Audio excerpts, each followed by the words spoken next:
Santo quiere hacer. Hoy estamos cerrando nuestra serie acerca de los efectos de la gracia y lo que el perdón hace en una vida. Y vamos a estar cerrando. Hoy vinimos para una cosa específicamente. Hoy vinimos para perdonar. Y yo sé que conforme enseñe, tal vez si es de la primera vez que usted está aquí con nosotros, van a haber consultas o dudas que usted tenga sobre cómo perdonar, sobre qué hacer con la venganza, sobre cómo pedir perdón a otra persona, cómo poner límites. Entonces le quiero invitar a que pueda buscar en YouTube la serie de enseñanzas, porque en toda la serie, en todo el mes, hemos estado abordando cada uno de esos temas. Pero hoy vinimos con un propósito muy específico y nos vamos a preparar para hacerlo. Así que le voy a pedir que pueda buscar en su Biblia Mateo capítulo 18. Porque ahí nos encontramos una historia que cuenta Jesús. Y en esta historia creo que vemos el mundo desde la perspectiva de Jesús, que es algo que nos cuesta hacer. Y especialmente cuando se trata del perdón. Cuando se trata del perdón, nosotros muchas veces no tomamos en cuenta cómo ve Dios las cosas, porque solo las vemos desde nuestro dolor, desde lo que nosotros hemos vivido, desde lo que nosotros hemos pasado. Y por eso vamos a Mateo capítulo 18 para que aprendamos lo que Jesús tiene que enseñarnos. 18, versículo 21, dice así: Pedro se acercó a Jesús y preguntó: Señor, ¿cuántas veces tengo que perdonar a mi hermano que peca contra mí? ¿Hasta 7? No te digo que hasta 7 veces, sino hasta 70 veces 7, contestó Jesús. Por eso es que el reino de los cielos se parece a un rey.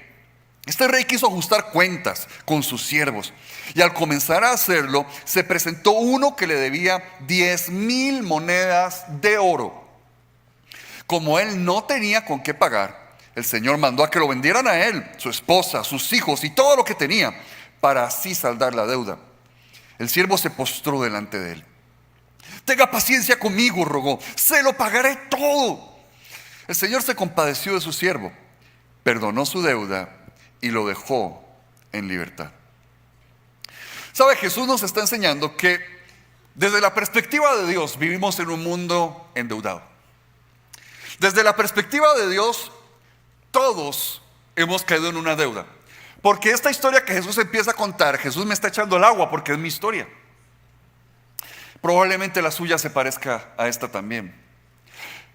Pero le voy a contar algo, muchas veces más de las que yo quisiera le he fallado a personas. Hay momentos en los que le he hecho daño a alguna persona. Hay momentos en los que no he sido la persona que yo quisiera ser. Y yo creo que probablemente a usted le ha pasado lo mismo. Hay momentos donde le fallamos a la gente que amamos. Hay momentos donde no actuamos de la mejor manera. Hay momentos donde la carne, ¿verdad? La dejamos que haga lo que quiera. Hay momentos donde le fallamos a Dios. Hay momentos donde pecamos contra Dios. Y por eso Jesús empieza a contar esta historia y cómo este siervo está con una deuda que es absurdamente grande. Porque eso es el punto de lo que Jesús está tratando de contarnos. La deuda es absurdamente grande. Resulta que debía esas 10,000 monedas de oro. Y le voy a contar porque esto era algo imposible de pagar. Esas 10,000 monedas de oro. Resulta que todo Israel, todos los impuestos de Israel en un año que le pagaban a Roma eran 6,000 monedas de oro. Ok, todos los impuestos de una nación completa anuales eran 6,000 monedas. Y este hombre debía 10,000. Ok, si usted lo hace la transformación a salario base en esos años, lo que este hombre debía eran 2 millones de meses de trabajo. 2 millones de salarios era lo que él debía. Ok, 2 millones de meses de trabajo era la deuda que tenía este siervo. Y no solo eso.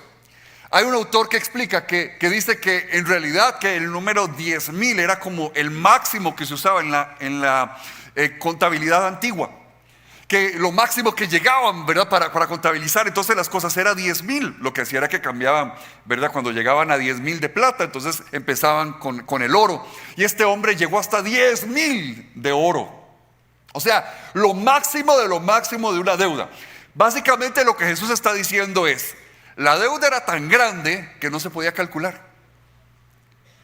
Imagínese lo que es que uno tenga una deuda tan grande que la calculadora se quede sin ceros. Usted sabe lo embarcado que tiene que estar uno para que la calculadora se quede sin ceros tratando de calcular la deuda de lo que uno debe. Y más de alguno dice: bueno, no estoy tan mal, gloria a Dios, qué salvada. Usted se imagina, la calculadora se quedó sin ceros de la cantidad de deuda que este hombre tenía. Jesús lo que está diciendo es que era tan grande lo que debía que era imposible de pagar. No había forma de pagar. Tenía que trabajar 166,666 años, ¿verdad? Por bestia, nadie lo tiene, ¿verdad? 166,000 años tenía que trabajar para poder pagar esa deuda. O sea, no había forma, no había manera, es incalculable. Y este es el punto. Así es mi deuda con Dios. Y así es tu deuda con Dios. Así de incalculable y así de grande es la deuda que nosotros tenemos con Dios. Y nosotros nos ponemos en las mismas cosas que decía este siervo, porque este siervo se pone: no, yo se lo voy a pagar, deme tiempo nada más, ¿verdad? Sí, te voy a dar 166,000 años para que me pagues, ¿verdad? Deme tiempo, yo de fijo se lo pago. No había forma de que lo pagara.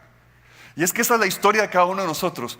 Cada uno de nosotros, en nuestros pecados, le hemos fallado tanto a Dios. Imagínense que se contabilizaran cada uno de nuestras fallas, pecados, malos pensamientos, malas intenciones, de las cosas que hemos hecho o que hemos dejado de hacer para bien de otros. Imagínense que todos se contabilizaran. Lo que Jesús está diciendo es: si nos pusiéramos a hacer eso, perdemos la cuenta. Punto. Sencillamente perdemos la cuenta. No habría manera alguna de poder llevar la cuenta de todo lo que nosotros estamos en deuda con Dios. Pero por eso es tan increíble que ante una deuda absurdamente grande se manifiesta una gracia absurdamente generosa, que es la gracia del Rey que nos ha perdonado. Es la gracia de Jesús que dio su vida en la cruz para perdón de nuestros pecados. La única forma de enfrentar una deuda absurdamente grande es con una gracia absurdamente generosa que Dios ha puesto a disposición de nosotros. Si nos arrepentimos y corremos a la cruz de Jesús y pedimos perdón por nuestros pecados, todas esas deudas, toda esa culpa que cargamos delante de Dios viene a ser lavada, viene a ser limpia y somos transformados. Imagínese el peso que se le quitó de los hombros a este siervo cuando le dijeron: todo está perdonado. Usted sabe, de verdad, el estrés que se le quitó de encima. Ese siervo y salió de ahí y dijo: ya puedo volver a soñar, ya puedo volver a creer, ya puedo volver a planear, ya recuperé mi vida finalmente. Ya no tengo que vivir amarrado a pagar esa deuda toda mi vida. He vuelto a recibir una vida nueva. Ya puedo crecer, ya puedo emprender. De repente se abrió un panorama totalmente nuevo delante suyo. Porque eso es lo que la gracia de Dios hace por cada uno de nosotros. Dios reescribe nuestra historia, Dios cambia nuestro futuro. Dios hace que un nuevo mañana sea posible. Y eso, mis hermanos, es la gracia de Dios.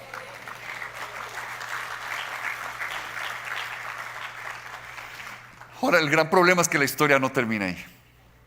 Porque Jesús no solo cuenta mi historia, Jesús cuenta mi gran tentación. Y si seguimos leyendo, probablemente usted también tenga la misma tentación. Versículo 28. Dice: al salir aquel siervo,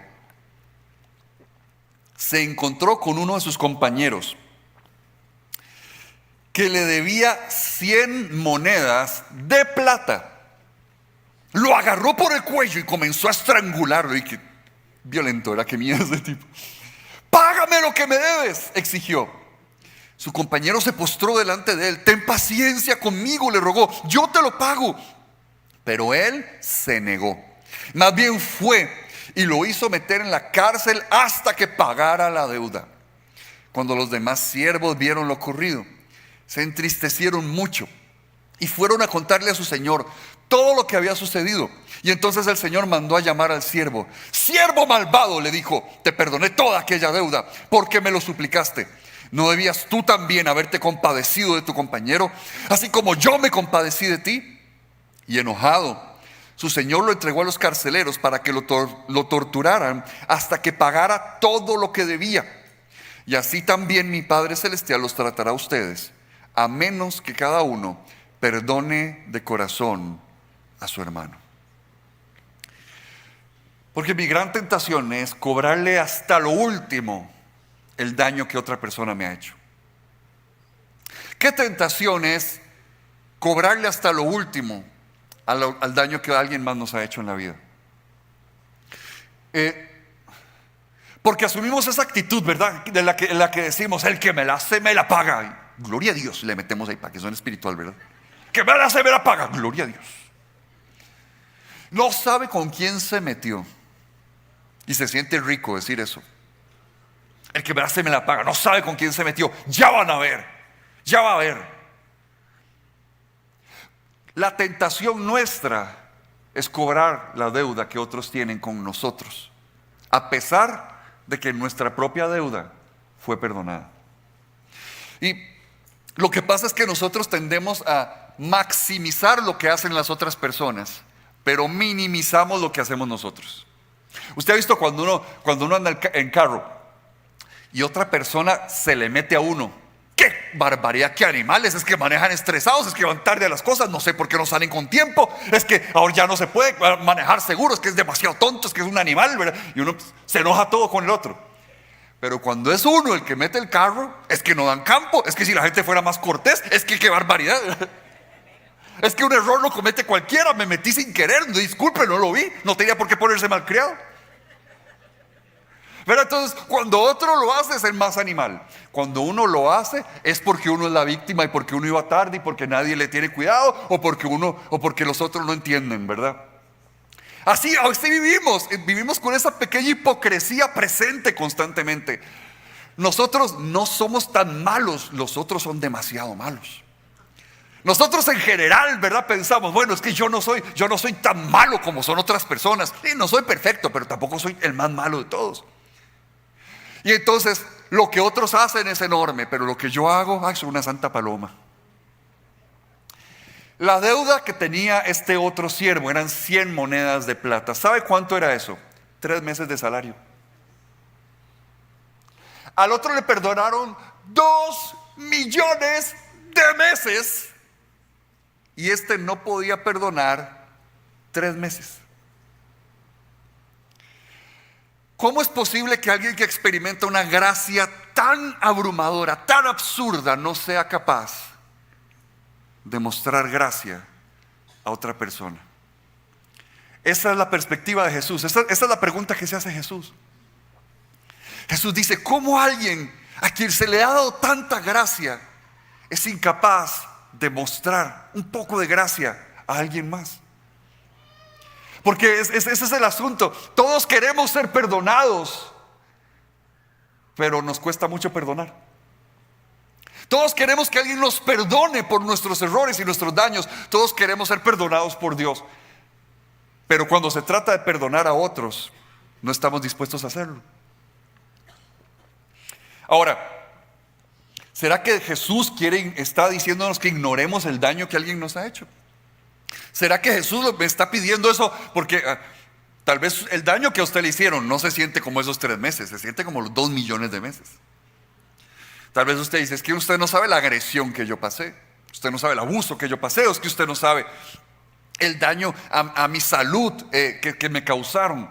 Es que usted no sabe todo lo que yo viví y lo que esa persona me echó a perder a mí la vida, mis relaciones, mi matrimonio.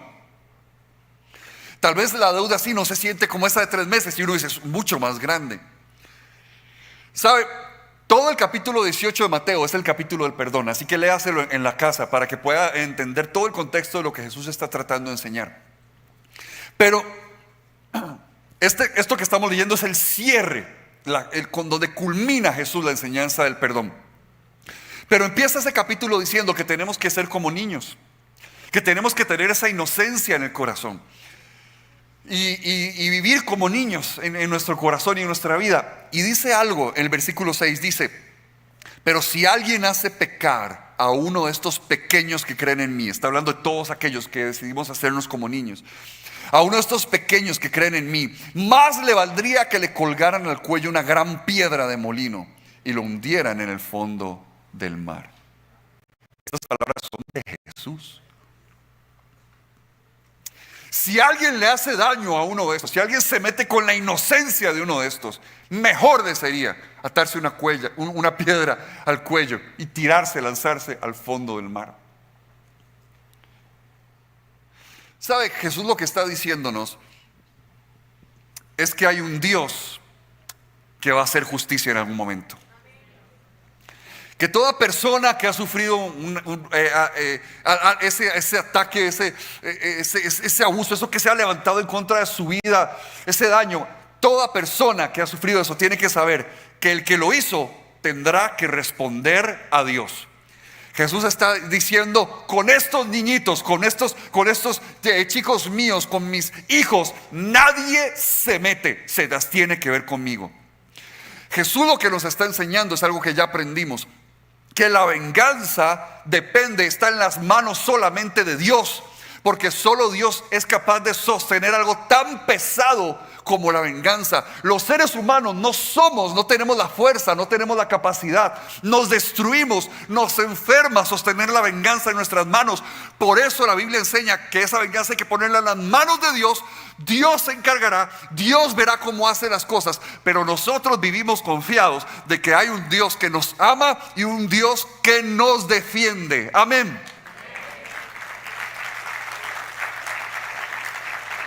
Eso es lo que está enseñando Jesús. Y después de eso dice: y si alguien peca contra ti, habla en privado con esa persona. Y si esa persona no se arrepiente, si te sigue haciendo daño, si esa persona no cambia, invita a 2 o 3 testigos y que hablen con esa persona. Y si aún así no cambia, si aún así sigue haciendo daño, háblalo con la iglesia.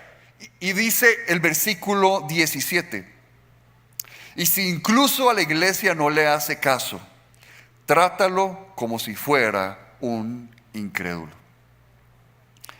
Jesús lo que está diciendo es que cuando hay una persona que continúa haciendo daño, que no quiere arrepentirse del daño que ha hecho, lo que hay que hacer es lo que se conoce como excomunión, ¿verdad? Como el separarlo de la comunidad de fe. O sea, crear una distancia, poner un límite. No permitir que una persona siga haciendo daño sobre otra, porque jamás Jesús quiere que algo así suceda. Y por eso es que se da esta enseñanza en el capítulo del perdón. En el capítulo del perdón se da la enseñanza de que si alguien no quiere reaccionar, hay que poner distancias, hay que poner unos límites, que no tenemos por qué estar dejándonos ser constantemente dañados y atacados. No, porque Jesús nos ha dado su amor y su dignidad, nos ha revestido en la salvación, y Jesús tiene cuidado de nosotros. Amén. Así que estas 2 cosas Jesús las está enseñando antes de hablar acerca del perdón. Pero básicamente lo que nos está diciendo: claro que sí, hay un juez que se encargará de todas las cosas, la venganza le pertenece a Dios, habrá distancias que hay que poner, pero ustedes les toca perdonar. Lo que a nosotros nos toca es ese perdón. Y es que nos advierte de la gran trampa, la trampa de no perdonar. Porque no perdonar se siente rico. Cuando alguien nos hizo daño, nos sentimos vulnerables, nos sentimos débiles, nos sentimos como que de verdad cualquier cosa nos puede pasar en la vida. Y el no perdonar nos da un sentido de fuerza. No perdonar a alguien nos hace sentir fuertes de repente, porque decimos, me hizo eso, pero yo no le perdono. Entonces me siento que tengo un carácter fuerte. Me siento como que sí hay una fortaleza en mí. Pero Jesús nos enseña algo. Jesús nos dice, el problema es que el que no perdona termina encerrado en una cárcel de tortura.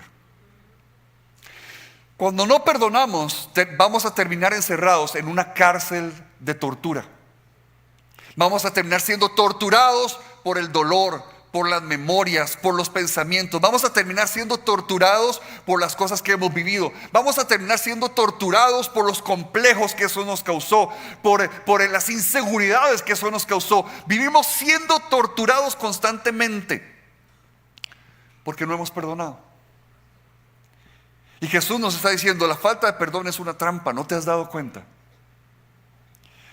Y es que las cosas del reino de Dios no funcionan así. Hay una gracia que tiene que estar fluyendo. Por eso en Mateo 6, 14 al 15, Jesús está enseñando en el Sermón del Monte y dice, si ustedes perdonan a otros, también los perdonará su Padre Celestial. Pero si no perdonan, tampoco su Padre los perdonará. ¿Qué es lo que Mateo está enseñando? Porque esto es muy chocante, la verdad. Es muy fuerte lo que Jesús está hablando acerca del perdón. La enseñanza del perdón de Jesús es muy demandante, se siente. Y yo le llamo el círculo del perdón. Eso es lo que a veces nosotros no entendemos. Que la gracia de Dios se libera sobre la humanidad para fluir en un círculo del perdón. Que es muy sencillo, básicamente. Alguien que recibe perdón va a perdonar a otros. Y alguien que perdona a otros recibe perdón.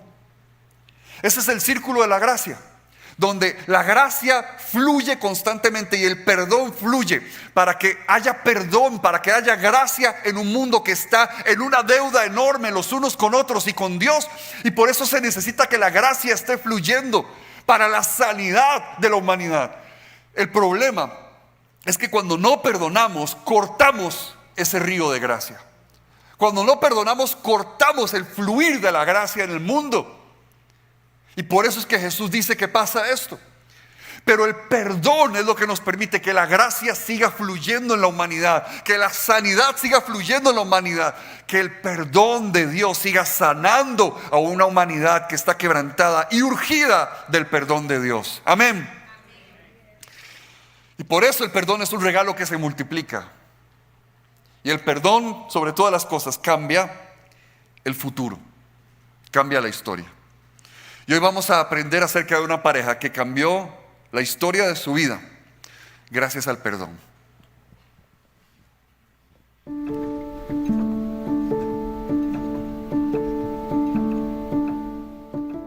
Somos un matrimonio que nos casamos muy jóvenes, donde pues siendo inmaduros aún y tal vez pues sin resolver traumas familiares. Y desafortunadamente en ese momento yo no identificaba, ¿verdad?, ese problema, y eso me llevó aunado a situaciones de pareja que van poquito a poco como matando esa chispa, ¿verdad?, del amor.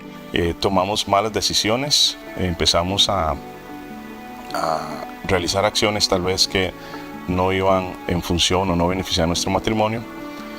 Y en ese momento una de esas malas decisiones fue en un caso de infidelidad. Rompí el corazón de mi esposo, y darse cuenta de eso es doloroso para uno, saber que probablemente no va a tener un arreglo, ¿verdad? Que cómo vamos a hacer para resolver esto. La infidelidad es un proceso muy doloroso, muy doloroso. Llega un momento donde se siente inseguridades que tal vez no sabíamos que tenía. La culpa me carcomía día con día, la vergüenza, ¿verdad?, el dedo acusador del enemigo haciéndome sentir mal y de que no había una salida. Entonces era todo un proceso donde tomamos la decisión en ese momento de separarnos por un tiempo. Afortunadamente, primero reconocer el pecado fue súper importante para mí, pedirle perdón al Señor, saber que Él me había perdonado, que yo podía perdonarme a mí misma y que sobre todo quería lograr el perdón, ¿verdad?, de mi pareja, que era lo más importante para mí en ese momento. En ese tiempo creo que de manera individual y por la misericordia de Dios Nos llevó por procesos individuales, en muy corto tiempo. Luego nos reunimos y pues tomamos la decisión de perdonarnos, pero como todo proceso de perdón no es algo de la noche a la mañana, es un proceso donde hubo algo que se destruyó y teníamos que empezar a reconstruirlo.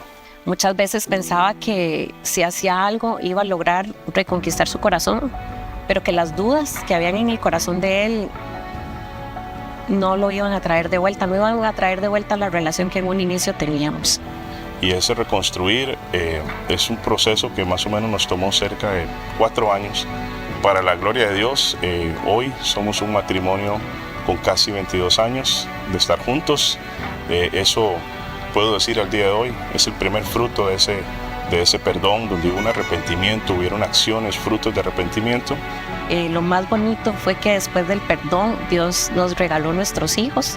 Somos una familia con 4 chicos que yo vuelvo a ver atrás y pienso que si no hubiéramos superado esta crisis, no estarían hoy aquí nuestros hijos, que son nuestra mayor bendición.